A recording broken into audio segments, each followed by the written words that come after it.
Shout out to YouTube, y'all.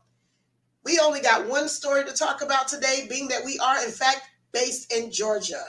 A substitute driver refused in Paulding County, refused to allow the kids that she was transporting to get off the bus after being confronted by the parents. Now, let's be clear. This, in fact, was a substitute bus driver, and she's not allowed to release kids if the parents do not have the proper credentials to receive their children. Now, in this case, the parents, some of them, did not have the proper credentials and proceeded to aggressively get on the bus to retrieve their children, just like a mom would or any other parent would if they felt like their children was being withheld for them. So in that course, you see the viral clip of the bus driver shoving one of the parents, who then climbed back on the bus and smacked her. We talking like a Will Smith smacking her. Yeah, like that. Yeah, she did. Then you might have seen the other clip of the children screaming and yelling to get off the bus. At that point, the substitute bus driver decided to close the door and return back to the school with the remaining kids on the bus. But instead of doing that, the parents went after the school bus, and you see the school bus stopped at a stoplight. We're talking about cars in the back of the bus, cars on the side of the bus, and you see minor children throwing their backpacks out of the window, coming out of the window to be reunited with their parents. You also see the back of the school bus, which is in violation to how children are supposed to be transported. You see them open the back of the school bus in order to get out. You're never supposed to open the back of the school door unless it is an emergency. So what we want to know from you all is who was right and who was wrong. Or were they both within their rights, or were they both wrong? We're talking about a substitute bus driver versus parents. You guys are listening to WQEB 97.3. Let's get into it. I'm Queen Evelina, and y'all know we got the prototype Nikki Socialite on the cam. Hey, y'all. Let's get into it, TikTok. Come on now. What do you guys think? Have you heard the story coming out of Paulding County? And what do you think of this situation without using race? Yes, the substitute bus driver was non-Black, and the parents and the children in question, in fact, were Black. But we can tell you this was not a race-motivated decision. This is a decision that was based on policy. Should Paulding County change the policy with the wristbands or the credentials that parents need to have in order to receive their children? Or is it in the best interest and safety of the children that parents have their credentials when retrieving their kids? We all know situations where moms and dads are no longer together and one of the parents does not have custody and will impose themselves with the children. Mm-hmm. Schools, daycares, and other public facilities have to be careful when dealing with minors and which adults that they release these minors to. Do we need to change the policy? Should Paulding County redress their current policy when parents are retrieving their kids? I don't think they need to change it. I just feel like the parents need to be held to the standard. Like, when you get lackadaisical with stuff, that's when things like this happen. So you think that because it was a substitute bus driver? Well, because obviously if it was the regular bus driver, there wouldn't have been no need for because they know, you understand, they have a relationship with each other. School been in, it's what, January, so it's second semester at this point.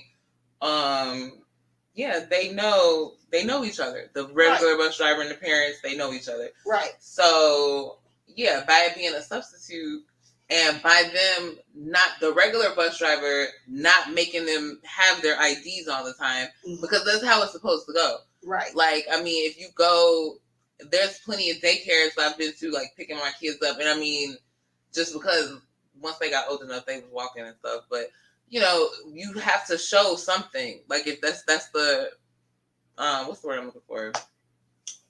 the protocol. Yeah, protocol. like that's the protocol. Then that's what you need to be doing. Right. When you stop doing that and something changes, then people are always quick to act off emotion instead of acting with logic. And I will say it was mostly women, like mothers, picking the kids up. I think if it was fathers, it probably wouldn't have went that far. Like, it's an interesting take. I mean, women are obviously more emotional than men. True. It takes it's just certain women are able to turn that logic on quicker than others. So in the heat of the moment, when you're dealing with a woman, it's just emotion, straight to it. Then you have her child, so she looking like, what the fuck? Like that's just now. Could the bus driver, who was also a woman, be acting out of emotion? Because she definitely was too. Because she probably see all these black women like, hold on, I'm not trying to get, you know what I'm saying? Like, she probably would have got jumped if she got off that bus. It would have been a whole situation. But she didn't want nothing to happen to her. And I mean, she obviously should never put her hands on the parent. Right. Whatever the situation was, like, unless she was touched first or whatever, even still, professionally, like, in the moment you're working and there's cameras on the school buses, so they'll be able to figure that part out. Hopefully they release the footage or whatever. But, yeah, I mean, no hands should have been laid. But, by either party. No, by either party. They were both, they're adults. Like, when you're an adult, you should kind of be able to use your words. True. Discuss a situation, and if she's saying like, hey, I'm taking them back to the school because none of you guys have an ID, none of you guys are following what I was told by my boss to do regarding these kids' safety. Like, it's a safety thing, right? So it's like, no, like she did what she was supposed to do. Unfortunately, she did it to some black women. In Georgia. In Georgia. Yeah. Okay. So I mean, they both should feel some fire from it because at the end of the day, the parents need to be held accountable for their actions because not only was it they should, like, for their children, like, you acted a fool in front of your kids. For something just as simple as, I know the principal know you, so go back to the school and just get your kid from the school. Because the principal know who you are. Right. Because it's not like, if that was this wasn't the first semester, so obviously they knew already what the protocol in fact was. Yeah, like they knew already. So, you just mad because you're not getting your way and you was unprepared. That's really what it is. Because it's happened to me. You get to the bank or you get somewhere and you done forgot something at home. Now you pissed off at everybody because either you got to turn around and go back, you can't do what you was coming out to do, you was probably in a rush, you know what I'm saying? Just a bunch of stuff. And it was an unfortunate situation to happen in front of children. Them kids, I mean, the parents made it more than what it was. More than what it was, okay. Yeah, because I think it's just as simple as, I'm going back to the school. Follow me to the school. I mean, they didn't have a choice when she locked the door. It was like, she was like, I'm out of here. I mean, they're at the stoplight. People are filming. They're like, oh my God. In the middle of traffic. That was the thing, too. Like, very much so. Y'all just don't care at all. I don't know what this country is coming to. However, guys, we do have a parent. You said so ghetto. America's ghetto. America's ghetto. Okay. No, for real.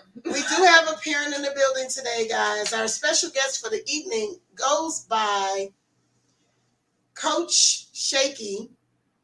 We know her as Trinice Porter of the 320 Steppers. We're going to get her take really quick. After we check in with TikTok, we're going to get her take on the situation that's coming, that's going down in Paulding County right now, because I'm sure there's going to be an investigation. And she's going to talk to us some more about fighting the good fight. Okay, so she's not just a parent. She's got some experience in this area when it comes to protocols, policies, and fighting the system. Okay, so let us know what's up, TikTok. Are you with the parents of Paulding County or are you with the substitute bus driver? What are they talking about, Nikki? What are they saying? Well, it was just a lot of likes. Chris Harris 415 says, it's hood life. That's kind of how it goes down here now. Hood life? Yeah. It's like people just kind of want to be, it's unnecessary in my opinion. Unnecessary. Yeah. Okay. Well, shout out to y'all for the likes. Shout out to y'all for sharing the live. Shout out to you guys for coming into the room. Tell a friend, tell a friend, tell a friend, tell a friend. So, without further ado, we're going to go ahead and we're going to give a warm WQEB 97.3 welcome to Trinice Porter, aka Coach Shaky. Come on, sit on down here with me. Come on down here. We're going to get into it. So now, Coach Shaky, I know y'all thought I was going to have a Michelle Williams moment, but I didn't. I refuse, even though Wendy's not on the air anymore, I refuse to go into her what is it, fall of shame. I'm too cool for that. How you doing, Coach Shaky? I'm doing good, girl. All right, awesome. Now, we've been talking about the situation going on in Paulding County. You are a parent. You are an activist. Your thoughts? I think, first of all, everything should be already outlined with bus drivers as far as subs and parents. When it comes to allowing the children to leave, it's definitely supposed to be some type of statute between do and don't. Of course, they've already been prepared for it, but I mean, just like you were saying, you know, the bus driver has her rules. She has things that she's been trained for. She knows what she's not supposed to do, regardless of whose parent it is. I don't know who you are on the side, but I do know that I have children in my custody. So I got to make sure that I do what's best of interest of the child. I think things just kind of escalated a little too far. And just like Miss Nikki was saying, you know, you have to be accountable for your own actions. And it's a lot when parents, you know, they walk up to these school buses and, you know, they say the wrong things. Of course, you're doing it in front of children. So you want to show your child that, hey, I'm your mom. I get to say and do as I want, but there are certain things you're supposed to do in front of kids and what you're not supposed to do, because it gives them a leeway to feel like, oh, my mom gonna come and show up for me if things don't go in my favor. And then if you're doing those type of things, what it does to the children is it motivates them to do more evil, to do more things, to act out. And then you got to know that your parent gonna either come ready to start something and get put in a situation, or you got to know that, hey, my mom, she's okay. She's gonna go get me from the school. Let's just go get us from the school. Of course, it had to be some words. They should not have been said. And that's basically what happens when you get in those types of situations. When you speak those type of words, it's like, excuse me, are you disrespecting me in front of not just my child, but other children? And then, of course, if there are other adults around, you know, you being human, you don't want to feel like you are the weakest link out here. And then these parents are going to have something to say about you didn't stand your ground. There's no such thing as stand your ground when there are rights and there are safety reasons. So I just feel like it just went too far.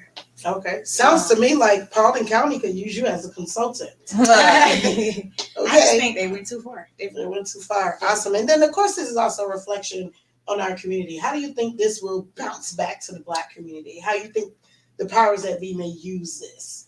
Well, first, you have to be able to be in the correct state of mind to know when something is done wrong, when something is done right, or if both parties are wrong and both parties are right. Somebody has to be wrong and held accountable for what happened. I mean, things don't just escalate in these types of situations, but when it comes to the community, now you have, I live in this community. People are talking about where I live. How can I do something different to make it better? If I was to stand out here and say something to these people, how would I approach them? You know, would I have the correct words to say to each party? You first off just got to make sure that you are put in the right situation at all times. My biggest thing is prepare for unexpected. If you prepare for all types of unexpected situations, you would definitely know how to carry it on when you're put in heated, escalated situations. And that's just how I get about my day-to-day life. Like, I'm always putting myself in a situation. I may have not been there, but I'm going to definitely make sure that I respond the right way, that it does not affect me or my future, or hold any of my children in a seat where they're like, oh my God, it's my mom, and then they're embarrassed. They don't want to go to school because it's like everybody's talking about my mom, my dad, you know. We don't want to do that. And that's what's messing up our community now, because our children are they're being introduced to certain wrongs when everything should already be corrected from, you know, day one. And our children are picking up these bad habits. And then when we're sending them to school, it's like, oh, hey, the principal called today. The teacher called today. Well, if you're allowing these types of things to go on at home or behind the scenes, then this is what you're going to expect, when you are put out there in the public eye. So you got to talk to your children, and if you're a parent, you definitely need to be a role model for your child. True. It wears off on the children, and they carry it in. Years down the line, it's like, dang, your mom was the mom that did this. This is a hotline. Hey, you had to highlight. Your mom went viral. It's funny to some people, but then it's serious when it's home. Yeah. So true. Because this video and these clips they've garnered over 1 million views. Like, it's gone all around the country, and we know with the internet, it's going all around the world. Definitely. And even we hear little snide, like, okay, but I don't know how much you are on TikTok, but every time a creator says something about a foreign country, they revert back, and they want to put a dig on America. They revert back to everything that's going on in our school system. Right. Like, hey, at least my kids don't, have to dodge bullets when they go to school. And it's like, ooh. And then it's not always the kids. Right. It could be the employees that they are bringing aboard to take over our children. Our children are their children just as well as they're ours. When they're gone for 8, 9 hours, maybe 10 hours a day, whether they're doing extracurricular activities. You know what I'm saying? It's just all about communication. You got to know how to communicate, and you have to know how to respond. Yeah, communication is the key to everything. It's the key to success in everything in life. Very true. So you have had success by not only holding yourself accountable and working to better the community, but also teaching other people in the community how to be accountable. So what inspired you to start the 320 Steppers? What inspired me to start it was carrying on the weight and the loss of my brother. 320 actually stands for the date that this trauma happened. Like 320 of 2016 is the exact day that he got shot. Oh, wow. He was shot 5 times, 320, 2016. I took those numbers and combined them with the word steppers, because not only was he just shot that day, he was paralyzed from that day forward. So he could not move anything shoulders down. So, fighting for almost 2 years, up to 2 days before the shooting, we lost him. He took his last breath at our house. And then our last conversation was, hey, you need to be a speaker for me. I tried to inspire him by watching Mr. Leon Ford, who's an activist, and he was shot wrongfully that caused him to be paralyzed. So now, with his win against the civil suit from his location, he has now started his own organization. And now he publicly speaks on gun violence. And I tried to install it into my brother, and he said, no, I need you to be my speaker. And so when we lost him, it kind of like hit me harder. It was like, oh, well, he started one. I got to do one with him. Everybody was acquainted with the ceremony. I numbered maybe 50 people. It was over 200. And so I did myself. It was the most beautiful thing ever. And then, on March 18th, 2018, we lost him. So it was like, I got to keep doing it. I can't stop here. I got to keep doing these ceremonies. My very last interview with Channel 13, WMAZ, it was the exact words of, my brother wanted me to do this. I'm going to, however, continue to do it. No matter how long it takes for me to get this word out there, I got to keep doing it. And it's because I made him a promise. So how did he suffer his injuries? Like what happened? Because when we talk about gun violence, there's, believe it or not, because the state likes to unalive, unarmed people, namely people in the Black community. We need to be specific when we say gun violence, because that is a form of gun violence, by the way. So was this an officer-involved shooting? Was this involving gangs, or just some domestic dispute? It was just a senseless, something just happened out of nowhere. He actually knew the guy that did it. It was at a basketball park, and he was, supposed to go and get his brakes fixed. But of course, when you ride by, you see a lot of people out there, and you want to go by and see what's going on. And he just decided to stop by. And once he got there was a fight about to break. And so he thought, hey, let me step out here. And, these are my friends. I went to school with these guys. This is, this guy is family here, and I can't allow this to happen. So I must do something. And so he got in the middle of the crowd and he said, "Hey, I can't let you guys do this." And it just went left. The guy that, didn't want my brother to step in, intervene, he kind of went, he was like, "No, I mean, you got to think about men. There's no way in the world another man is going to walk to another man and push him and he not react." So, those are just the types of things that happen. And then it just escalated and it went to shooting and he got shot 5 times. Yeah. So we've been dealing with that. But I just feel like, hey, this is just, when it hits home, it's different. You can turn your TV on. You can watch how many crimes. The shooting crime is overrated. Right. The gun violence is overrated. And I mean, the biggest thing is, what can we do? As a community, what can we do? Right. We, the people of the community. Because we lost Takeoff pretty much in the same manner. Yes. A fight, they happen to be surrounded by friends. Yeah. Yes. And fight broke out and they say, hey, Definitely. And gone. Just like that. Yeah. Like, no. And it's kind of like if you it almost, I bet your brother felt like a catch-22. It's sort of like, if I'm seeing it and these are people that I love, these are my loved ones, and I don't do anything, then where does it go? Right. You get what I'm saying? Right. And then you do something and it's like, whoa. Right.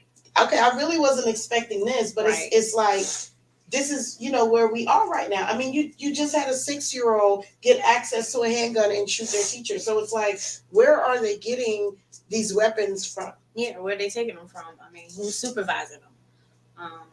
My biggest thing is the feedback. Once violence happens, you have this side over here saying, "Oh, such and such or such did it. I think such and such did it." And when we have all of these people just constantly reporting what they think and how they heard it, all it does is create so much more mess. Right. Whereas the people that it, affected the most, they're the ones that has to deal with it. They're the ones that have to figure out, hey, do I listen to, the people over here who know not what we're going through, or do I just go on with my own personal things and we just focus on family? And my biggest thing was, you have to minimize the talkers. You have to block them out, because you can receive the wrong things and then it's like, oh yeah, instantly somebody shot my friend. Oh, now you got family want to retaliate. That's not the way to end this type of thing. Right. You have to be able to put yourself in a situation of, what if it was me? Who was wrong? What was he thinking that day? You never know what nobody are thinking when guns are involved, and you can't just go to someone on a good day and think that just because your day is good, that somebody else's day was not. Okay. And when you say the wrong thing, people get trigger happy. Oh yeah, they definitely get trigger happy. It's no more, hands and bats and a brick. They're talking a lot about mental health right now. Definitely, and everyone. Like, and I've reached out. Yeah, it is becoming an increasing factor in what is making people snap that way. Definitely pick up weapons in order to, achieve the conversation. You know what I'm saying? With bullets instead of words nowadays. So you went through that. The biggest thing is, how does it make you feel? The victim. You have to go to the person that was affected. Right. And my biggest thing was, how was he affected? Personally, how were you affected? On live television, he said it to many GBIs, FBI agents, everybody. I would do it all again. I'm not afraid. I'm not scared. I'm not upset with him. That was just, a blackout incident, and he wasn't thinking. I'm not mad at him. I forgive him, and that's it. So when he spoke the words, "I forgive," that means everything to me. No matter what the outsiders feel, the biggest thing is what that person feels. True. So if he's carrying that spirit of, "I forgave," he's not upset and he's not mad, then why is the family mad? Now it's a family situation. So somebody has to speak to the family. I need you guys to sit down. You got to calm down. You have to fall back from this type of senseless crime. It was a simple accident that just was taken too far. And if he is not mad, why would I be mad? So, I mean, I'm the strongest one. You're the strongest one. I'm the strongest one. Have you personally talked to the perpetrator? I have. I'm actually in the process of writing my book as well. Okay. He's reached out to me numerous of times. He's in jail, right? He is. How much time do we have? He has to do the full 20. Mm. He has to. Of course, they get the parole thing and stuff, want to get that access going, but no.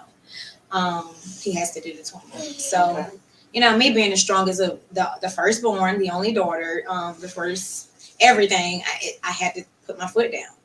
I had to stop the nonsense. And once I got into my family's, I got into their space and said, hey, y'all, this is what's going on. You got to fall back.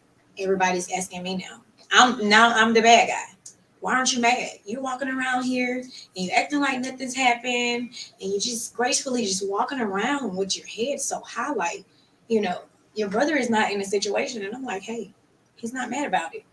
Why should I be mad? There's no reason for me to be mad at all. My parents, of course, it's a different thing. Yeah. I've never ever in my life thought I would imagine my mom having to bury one of us and me having to witness it. Of course, things just happens. Mm-hmm. We can't question God why. But my father, he's a man, so he's going to be a lot more upset and angry. And including my brother. It's only 3 of us. Now it's just 2. Mm-hmm. So I can talk to them every day of the week, but the pain that they have covered inside, they have not released that pain yet, and I'm the one holding everybody together. Okay. So as long as I can communicate with people in the community, reach out and get loved ones in the community who've lost loved ones to gun violence, it's all about sharing. It's all about sitting beside the same person, somebody in the crowd who's going through it. Right. Because what happens is when death hits home, most people don't talk about it. Right. And they have to think about their mental. That's what we focus on, mental again, because when you don't talk about it, things can go left. Right. They can go left real fast. And your mental, if it's not taken care of, then nothing is ever going to go right. So I definitely make sure that I keep these families out here, because just because you're not talking about it doesn't mean nobody's listening or nobody's concerned.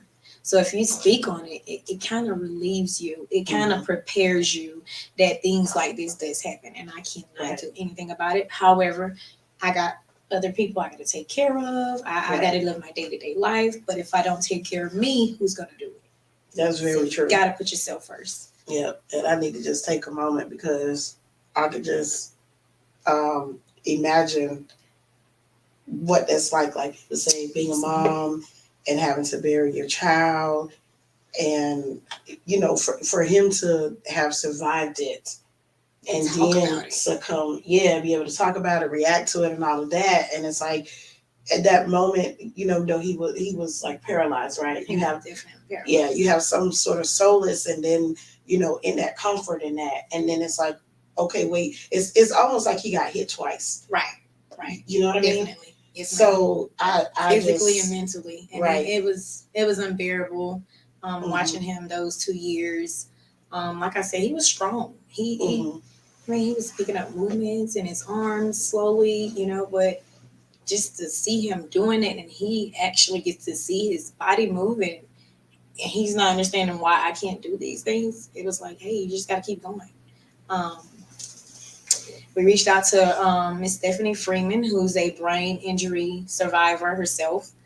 She was in the very same exact situation my brother was in, except she was in a car wreck. And she and I both were kind of mentors aside him day to day, in and out. And so she created this little rock that is engraved, never give up. And I still have this little rock where I travel with it in my truck. I have like this long piece of dread that he had. We made sure we got plenty of those before, we said our goodbyes. So that's my reason why I started my dreadlocks, because I wanted to put one in. So I'm like, hey, he grows with me daily. That's what keeps me strong. It keeps me going, because who's going to talk to these people out here? Nobody's going to do it. But if I don't go out here and share and take the initiative to involve these people, then who's going to do it for these people? And it all bases upon the population that you're living in. And when you're in a very, very small population area, it's so hard to get, your voice is hard to get out there. It's hard to push it. But you found a way. I'm finding my ways. Through stepping, through dancing, through everything. Yes, arts ma'am. and entertainment, Yes, ma'am. all of that. What was it like putting the very first event together? Because again, you was collaborating with someone else, and then you went off on your own. Well, the first one actually it was all me. Okay. I took my step out on faith. I said, I think I can do this. Let me plan, let me organize and get some speakers here, and then we'll just see how things go. Okay. And like again, I said, I was expecting 50 because it's very small. There's this one little small community center there, and everybody rents it. Literally. Okay.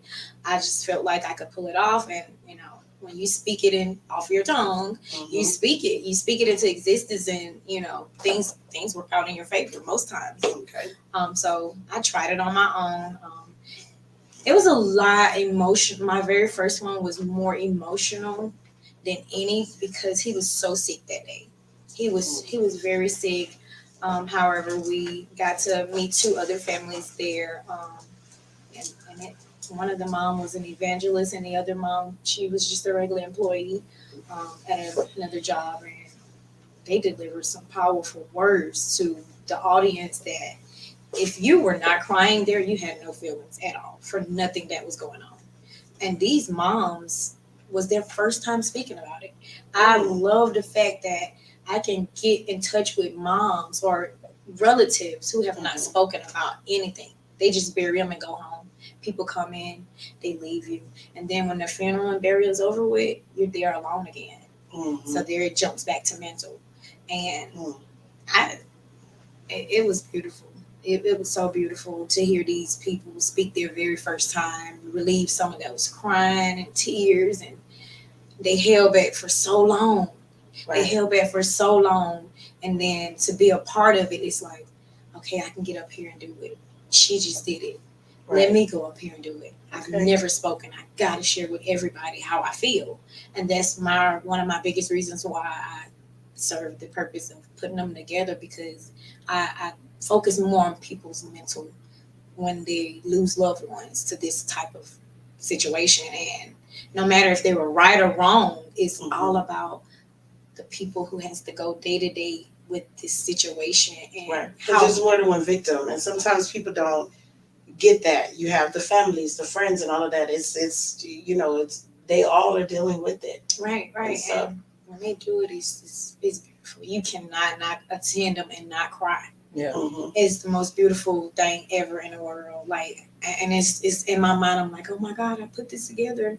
And that's me, because I'm crying and I'm looking at all these people, and most of the time it's stage fright, right? But it's feelings, and they're there. And if I don't express my feelings, they won't express them to me. So let's do this together.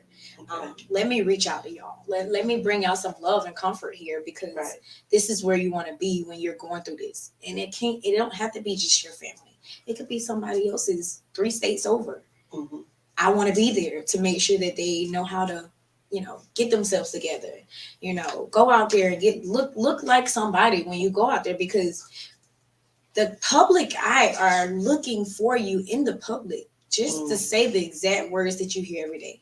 How are you doing? Are you doing okay? Are you fine? And then some of them look for you and be like, dang, she looked like she's going through it. I never want to step out in public and let them see none of the pain that I go through behind doors. When I leave home, everything that I go through at home, it stays at home. So when I come out here in public eye, like, they'll see me all cute, and they're like, dang, girl, you look like a star girl. Where are you going today? And I'm like, cute, thank you. And they're like, girl, you're just so pretty. And I'm like, yeah, you doing okay? And I'm like, yeah, I'm doing fine. But of course, deep down, I'm not doing what you think I'm doing just because I look this way. It's so much pain, and I carry so much pain on me, but I'll never show it in the public eye. Okay. Now you have an event coming up in March. So for those who may be suffering or going through a similar situation with your family and friends, where the event is going to be in Macon, right? It's going to be in Warner Robins, Georgia. Warner Robins. Okay, Warner Robins, Georgia. So tell me about what's coming up in March. March the 18th, correct? Right.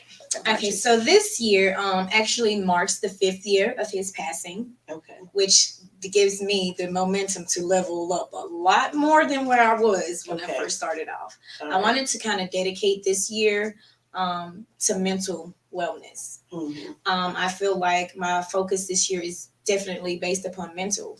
Of course, we're going to honor these loved ones to gun violence that they're no longer here. But the mental is the most biggest thing this year. It's so many suicidal situations going on. So it's not just, somebody doing something to somebody else. It's somebody doing something to themselves. Yeah. Wow. And so I reached out to lots of mental health professionals to be part of this program that I'm putting together, along with a special performance from my dance team. This special performance that the girls would be putting together, it was orchestrated by my daughter. Okay.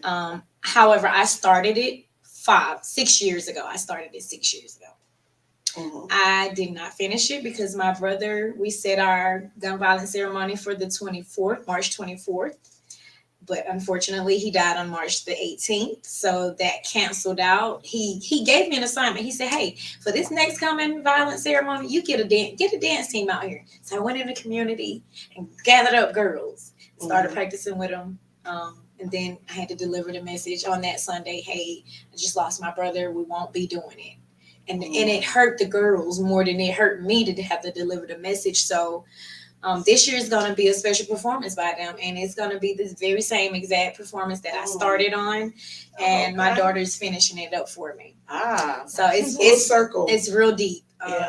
It's going to be very, very beautiful. I have one singer. She's an a cappella singer. Yes, honey. So she's gonna take the stand to sing and do her thing. It's just gonna be a lot of activity going on, and like I said, if you're not there, honey, you're gonna miss out on it. It's gonna be the most beautiful thing ever, and these families need to know that there are always resources that they can reach out to and network with when something's wrong. You don't have to go to family and talk about it. That's true. So if they want to get in touch with you, yes. They can find me on my 320 Steppers page. My Facebook is the same exact thing. And that's 320 Steppers, STEPPERS. And then our Instagram, Facebook, and what's the other one that we have? I think they had a TikTok, but they did not. They ain't finished it, but yeah, they can find me there, of course. And y'all want to work and network and spread the love, get these families involved, y'all just reach me. All right, guys. We've been talking to Coach Shaky here, aka Trinice Porter, which is actually her first name, but I just wanted to throw the AKA and in there. This is my signature. Yeah. All right. If they see any pictures, you see me like this, that just means 320. That's all. Oh, that's what it is. Yes, 320. 320. So you got the 3 fingers down.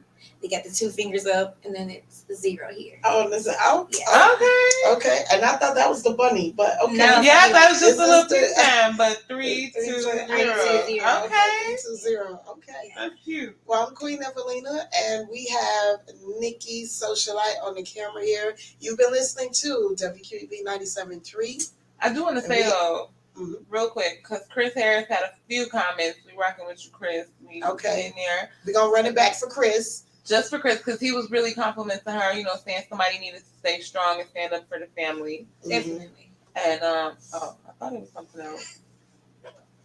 Okay. And then Yulia Divine, she said the rose. Okay. Thank you. So, yes, there we go.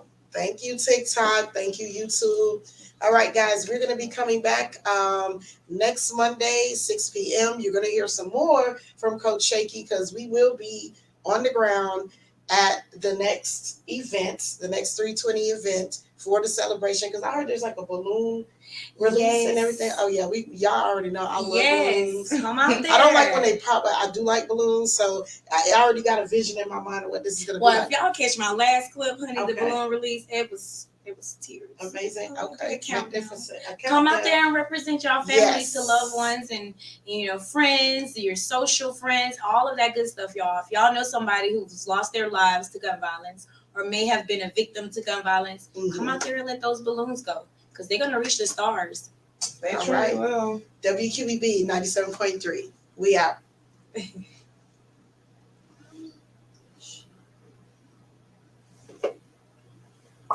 Look, I'm like, you doing? But yes, it's beautiful, guys. I cried during the countdown to my balloon release.